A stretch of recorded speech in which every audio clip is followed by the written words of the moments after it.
Thank you everybody, and welcome again to Kinneret's Mitzvah. We're glad everybody could come. ברשותכם, הבנות, אני מדבר כמה מילים באנגלית גם. Thank you everybody for coming. Welcome. For many years, almost since Kinneret was born, I would say, Danielle and I talked about when it comes to Kinneret's Bat Mitzvah, we'll have a theme of young Kinneret.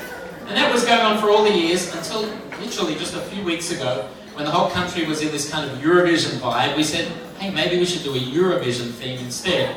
But I refused to dress as Dani International or even Netta Barzilai, so we went back to the Kinneret theme.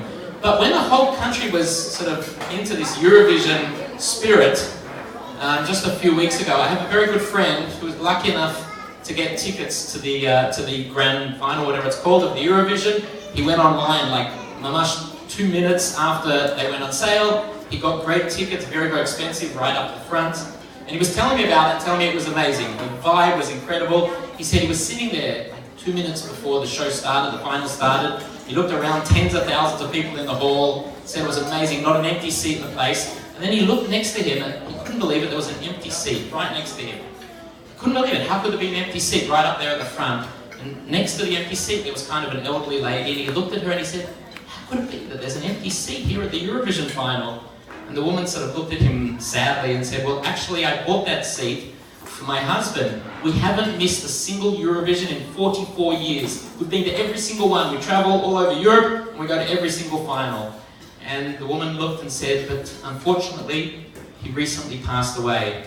So my friend said, well, I'm sorry, my condolences, really sorry to hear that. But tell me, if you're such a Eurovision fans, didn't you have a friend or a relative that could come? And she said, no, they're all at the funeral. But it seems that some people will do anything to get to the Eurovision. And equally, some people went to really big efforts to come to Kinneret's Bat Mitzvah. So I'm going to start by saying a big thank you for the people who came from abroad. To my mum and Alan, to Jonathan and Katie, to Hannah, Suzanne and Graham, Amanda, Heather and Jack. Thank you, all of you, for coming from abroad. And Ellie Klein, who just came from abroad. I'm not going to go through and mention all the people that Kinneret mentioned and all the extended family, but there are a few thank yous I think I do feel I should make. And I'll start with my parents and my mother-in-law, who as always do everything for us throughout the year, and especially now at Kinneret's Bat Mitzvah. What's remarkable is, unlike some chatanim, they actually get on. Not only they get on very well, they're good friends. In fact, they've just returned from a vacation together. They were in America a few weeks ago. And I understand that the three of them were walking through New York just a week and a half ago.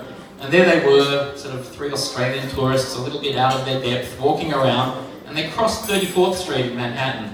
And they didn't really think about what they were doing. They didn't go to the crosswalk, they didn't go to the lights, and the cars are hooting and beeping. And there was a cop there who saw them. And he looked at us, he shook his head. He could tell they were tourists. And he went up to them and he said, tell me, did you come to New York to die? And my mother said, no, I came yesterday. But so a big thank you to them. I said I'm not going to do lots of thank yous, but I do want to point out a special thank you to Auntie Gina for the amazing video that you'll see in a few minutes' time. As always, she did a great job. Also a special thank you I said I wanted to mention also to our kids, to Avital, Eliab and Shushi. You guys are the greatest. We love you so much. Thank you for being as excited as we are about Kinneret's Bat Mitzvah. The three of you, you two, had to deal with a lot in the last 6 months, and you've understood that sometimes your needs have to come second or even third. And we know this is very difficult for young people to understand, but you've been brave and mature and put the family first. And Mummy and I thank the three of you a lot for that. For those who don't know, even our cat Fluffy had surgery. If you count hers, I think we had 5 major surgeries in our family in the space of 12 weeks.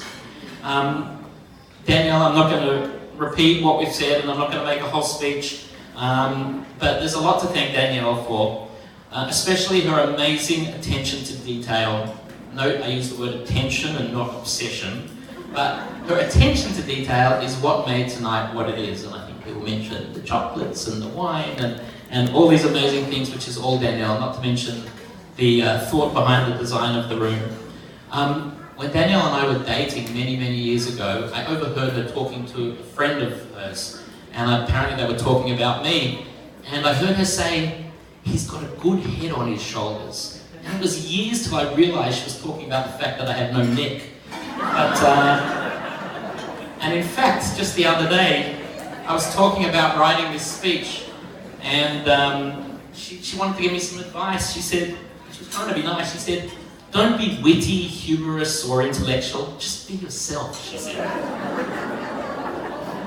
But in all seriousness, Daniel, we've come through a lot together this year and in the past, and thank you for everything you do every day, for what you've done for this mitzvah, and above all for being a fighter. And I have a line here.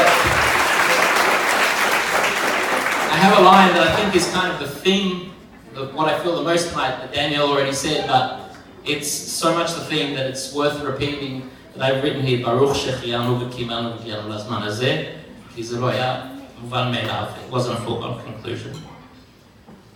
And Kinneret, a few days ago on Shabbat, I read the Haftorah in the shul, and I became quite emotional when I got to the last line, which said, Refa'eni Hashem v'rafeh, hoshieni v'vasher, ki tilati ata. The last line of the Haftorah. And I looked up at you, Kinneret, and I saw a beautiful, proud young woman. And I thought of the parsha that we just read, which begins, of course, with Im b'chukotai telechu, which gives us a standard kind of formula of reward and punishment. If you keep the mitzvot, these are the rewards. If you don't, these are the consequences. And it's fairly standard. But then the second half of the parsha goes into other matters. It talks about sort of charitable contributions, voluntary things that people can do. And it seems like the two parts of the parsha aren't necessarily connected, but I think they really are. The first half, we're told what we have to do. These are the rules. This is what happens if you follow them, if you don't follow them. But in the second half, we go beyond that. Once you've done that, once you've kept the rules and you know what you're supposed to do, there's also things you can do from the heart, voluntarily.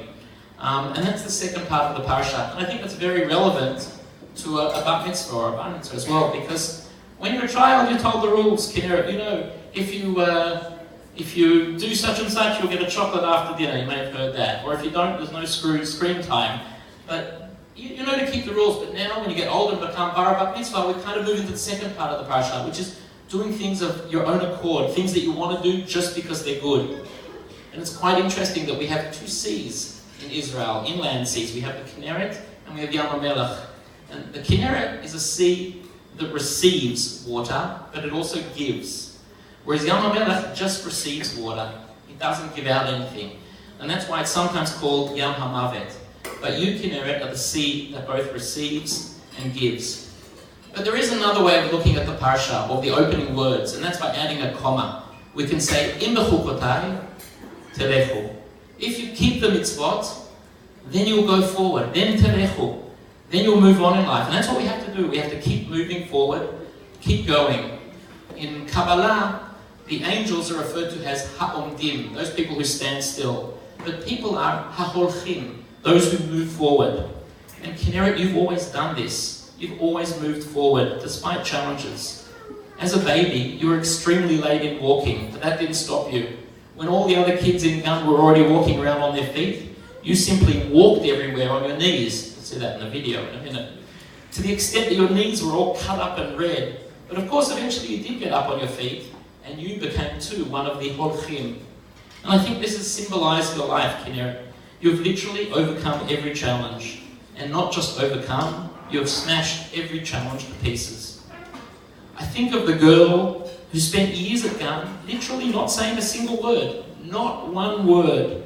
And within just a few years, that same girl was on stage in drama productions, vying for the lead role.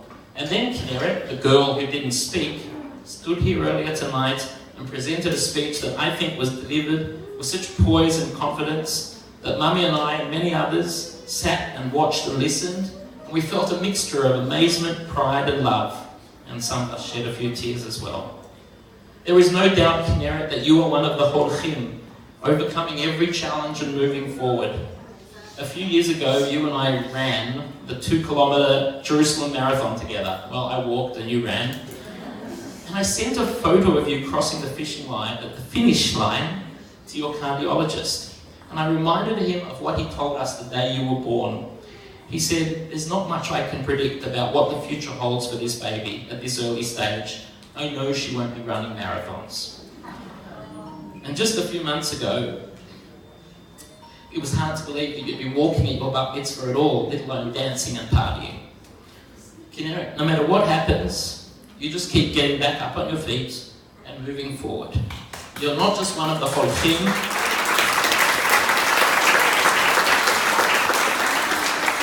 You're not just one of the holchim, you're one of the ratzim. You're a runner. And now, as you reach the age of mitzvot, all you have to do is to keep on going. If you continue to be you, to keep the mitzvot in the chukotai, then telechu. You will keep walking. Kinneret, even when you couldn't walk, you kept going on your knees, and that's what you've always done. You may well be the bravest person I've ever met, and perhaps the strongest. Mami and I are so proud of you and of the woman you are becoming. Keep walking, Kinneret. Keep moving forward. Keep running. You inspire us and give us joy, and we love you so much. Im bechukotai telechu, v'chaltem lachmechem lasova, v'shavtem lavetach ba'artzachem. I have no doubt that Hashem will continue to watch over you and to give you strength. Mazel tov, Dani.